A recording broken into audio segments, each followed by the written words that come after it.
I think that they're important because it allows the student to engage in their interests, and it allows them to show up in their community in different ways. It allows them to show up better, but also when they're not showing up as much, they're more willing to share what's going on in their life and why they're not able to participate as much. We get a lot of attention and a lot of engagement from Language House because it is a program house, and the residents are there because they want to engage. You're listening to Speaking of Language, a podcast recorded at the Language Resource Center at Cornell University. Each week, we explore a topic related to language pedagogy and second language acquisition.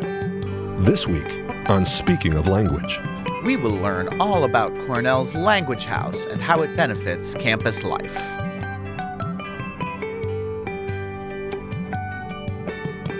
Welcome to a new episode of Speaking of Language. I'm Angelica Kramer, the director of the Language Resource Center at Cornell University. And I'm Sam Lupowitz, the LRC's media manager. We are delighted to speak with the Residence Hall director of Cornell's Language House today, Monti Wilkins. Welcome to Speaking of Language, Monti.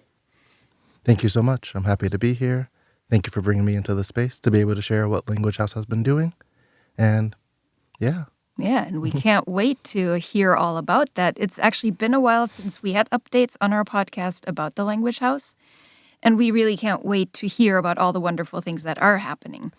But before we dive into the topic for today, can you please tell us a little bit about yourself? What's your background, your path with languages, and how did that bring you to Cornell? Yeah. So before I came to Cornell, I was a residence director at a community college called SUNY Sullivan, and I knew that I wanted to go to a bigger institution. Community colleges, you do a lot of work there, and it is very valuable. Sure. But I know the work that I wanted to do, I couldn't continue to grow in this field if I stayed there, so I started looking for other opportunities, and I saw a posting for here. Nice. And I applied, and I was fortunate enough to get the position and be the RHD for Toni Morrison, and then gaining Language House in the future. My path with languages is a little different probably from most people that have come here. So I grew up in the city near the Bronx, so New York City, that is. And with that, I grew up a lot around Spanish and a bunch of other cultures and languages. And middle school, I took French. And high school, the only language that was offered was Spanish. And then when I got to college, I wanted to try to relearn French. Since then, I haven't really had the best opportunity of language learning. Yeah. But that didn't stop my passion for when I was offered the opportunity to have Language House and Toni Morrison Hall. So my experience with languages and why I chose to come to Cornell wasn't directly tied and hand in hand. Sure. But when I got here, I was presented that opportunity. I felt that, I'm kind of a nerd and I enjoy watching anime. So there's also watching it subbed and hearing some Japanese or depending on what language is being spoken on the kind of anime that I'm watching. Right. So there's an assortment of language that I get information from and learn from. Yeah. And I also traveled abroad a bit as well, to Japan and to Thailand. But yeah, so this is probably a little different than what you're used to, that didn't stop my passion for wanting to be in Language House. And that's what we love to hear, absolutely. And I think when we reprise this conversation with you in maybe 5 years, we'll probably hold this conversation in another language, right? There we go. It's good to have aspirations. Wouldn't be the first time. Every now and then, depending on the guest, things slip into German, and I'm on the outside of it very quickly then. So. Have you been secretly studying German? That would be a smart thing to do. It would be. Never know when you could just hop in on the conversation and do that. That'd be kind of iconic. So, the Language House. It's Cornell's language immersion residence. It provides a unique living, learning community for upper-level students that helps them become comfortably fluent in one of the languages offered during a given academic year. So, Monti, when and how did the Language House get started? How has it changed over the years? And what are the languages that are currently offered? Yeah. So Language House was first founded in around 1984, and the starting languages when it was founded was German, Spanish, and French. Language House has changed and been housed in many different buildings throughout Cornell's campus, such as Comstock, Sage Hall, Low Rise 9, and then it was also in Alice Cook House in the Bolt Tower for about 19-ish years before we got it in Toni Morrison Hall, located on the second floor. Some of the past languages that we've had in Language House are Arabic, Farsi, French, German, Italian, Japanese, Korean, Mandarin, Russian, and Spanish. Nice. Currently, we're offering some of those being Russian, Spanish, Korean, Mandarin, and French. I don't think I said that one. And we're excited for the 25-26 year to be offering American Sign Language, ASL. And there's Korean, French, Spanish, and Mandarin will be returning. That's awesome. So Language House is not a traditional program house. How is it unique, or how is it different from some of the other residential houses on campus? Yeah. So Language House is different in which all communities have RAs, resident assistants, but within Language House, we have resident language fellows, and we shorten that to RLF, and they are heritage or native speakers of the languages in which they are helping supporting students to learn.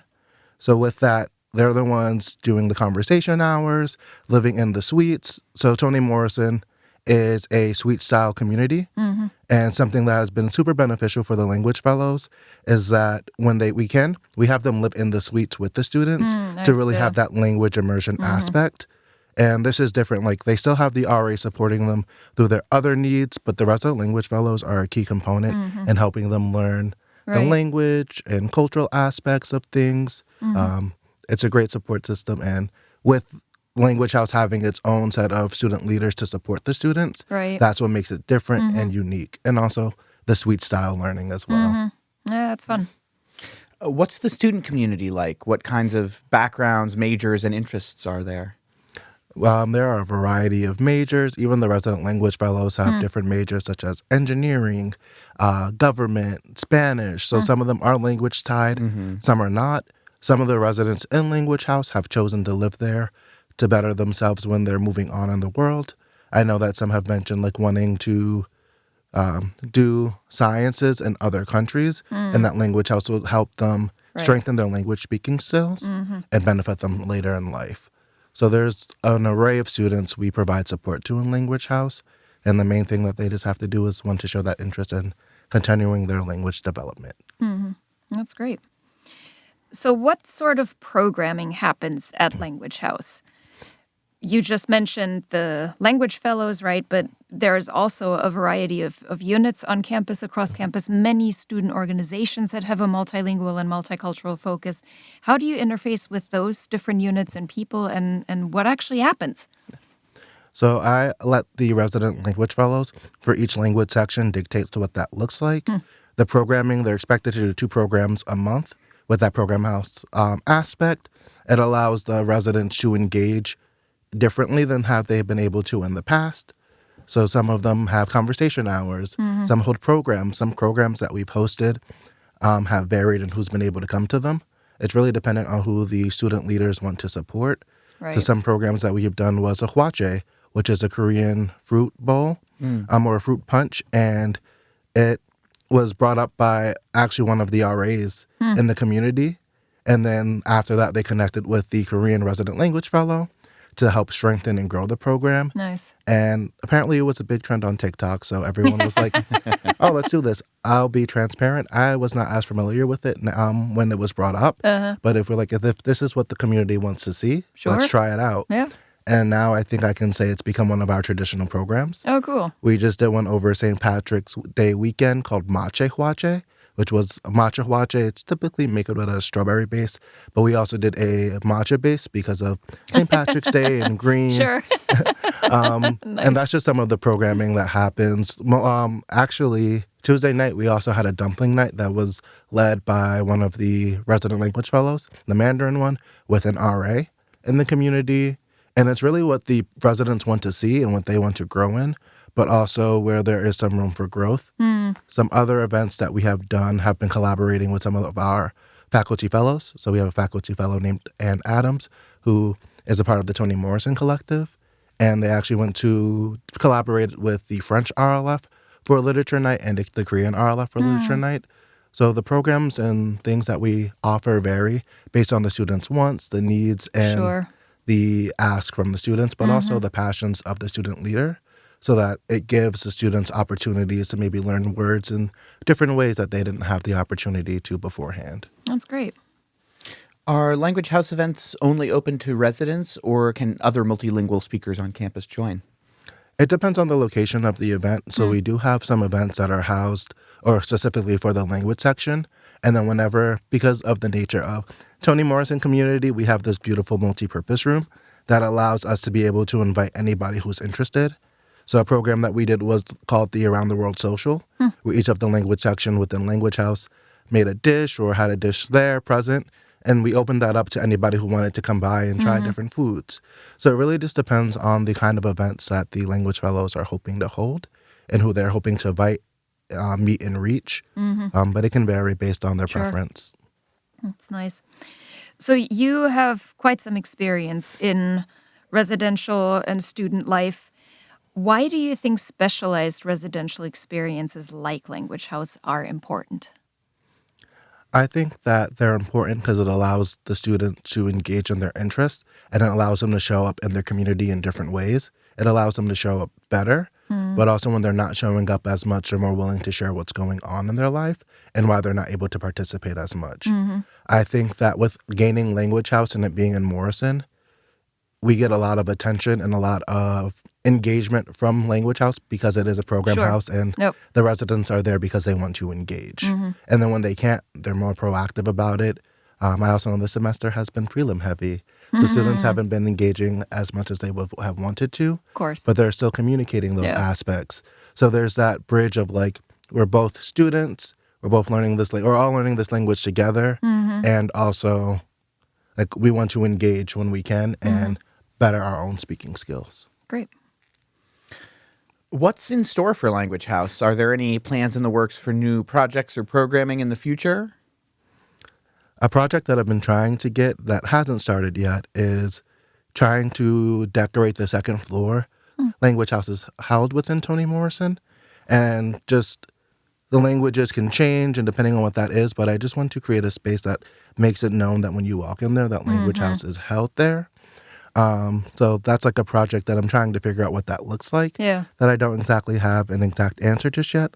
But in April, we have some events like a Just Dance Night, and this is going to be led by a bunch of RLFs. And they chose this kind of activity because of all the music and how music can, one, connect people together. But Just Dance has an array of music in different languages that can allow folks to get together through the commonality of wanting to dance, but also they get to learn new music. We have a sweet treat night coming up so that if there are students who are not able to go home or travel for break, that they can still engage and have space within the community. The sweet treats we're planning to have is bubble tea, which will be made by the Mandarin RLF, and then we'll have tres leches, which will be provided by the Spanish resident language fellow. We have some other events that are still being fleshed out for the month of April, but I'm not going to speak too much on them because they may change. Yeah, fair. That's awesome. Sounds, I mean, I want to attend all of those things.